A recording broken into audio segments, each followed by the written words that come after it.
Hello, it's August 23. We are still on the trail of making my 2000 era Abit VP6 motherboard PC usable. And there's been some developments. What are they?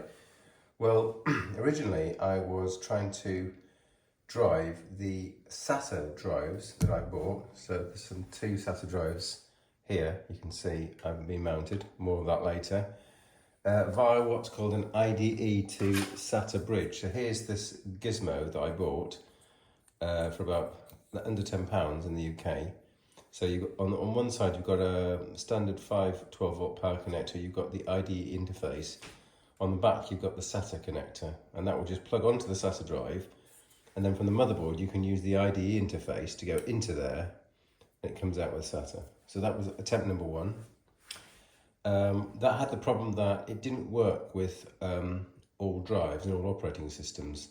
Somewhat weirdly, some operating systems, once installed, when the Grub bootloader was installed for Linux systems, for example, it wouldn't reboot. There was some sort of addressing error, which I managed to get around by creating a smaller partition. So these drives over here are about, this one's 460 gigs in size, and when Linux was given the whole partition, even though when the Grub bootloader is installed at the beginning of the partition, so you might have thought that the size of a large partition would not matter, it did. Anyway, so I didn't really want to use this gizmo converter. I would really like to drive it via SATA directly, so that's option one discarded. So option two was to use this controller card, which has got VIA chips on it, and it's got both IDE and SATA interfaces on it. I ordered it quickly because I thought, oh, this is the solution, and then it turns out that this does not have an onboard ROM on it.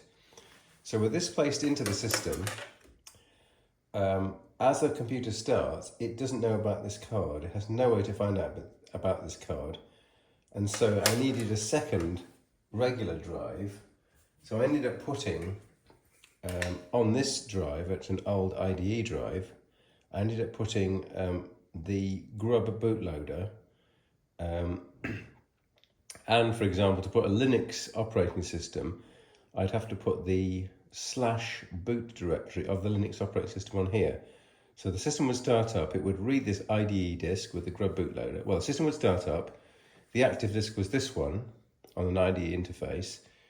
It looks in the master boot record. The master boot record tells it to go and get the Grub, well, the Grub bootloader is in the master boot record, so it starts the Grub bootloader. The Grub bootloader says, oh, you want to load Linux, do you? So that's in the /boot partition, which is again on this disk. And then I told it that the rest of the Linux operating system was on this disk, connected via this controller, and that did work. But obviously that's far from what I wanted, so that's gone out the window. That's option two. And so we are on to option three, the winning combination.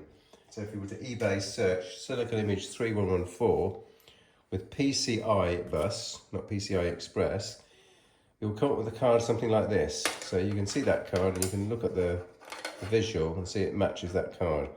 This card has got a ROM BIOS on it. So when the computer starts up, it does a PCI bus scan, it finds a ROM BIOS, it says, oh, I better execute that ROM BIOS.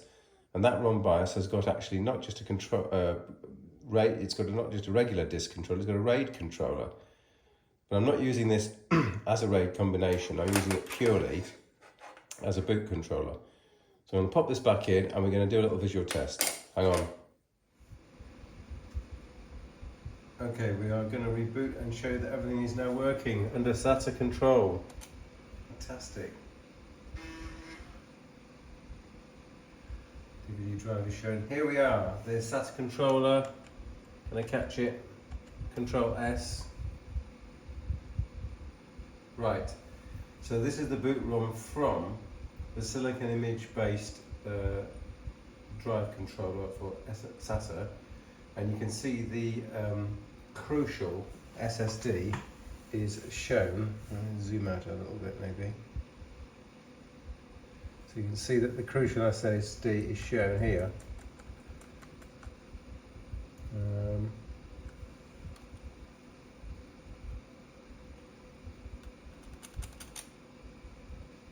You can see it's a 465 gigabyte drive.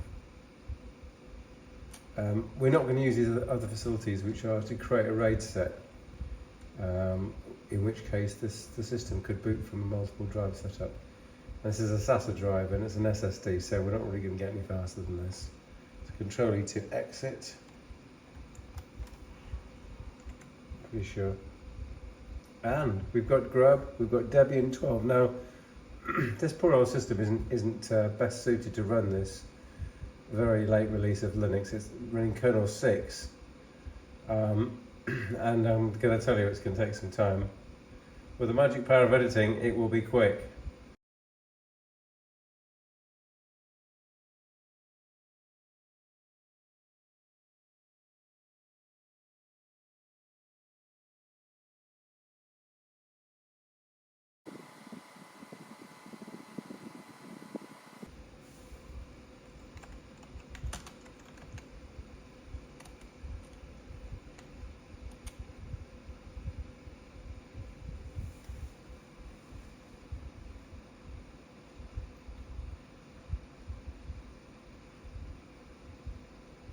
And then we have it booted on SATA.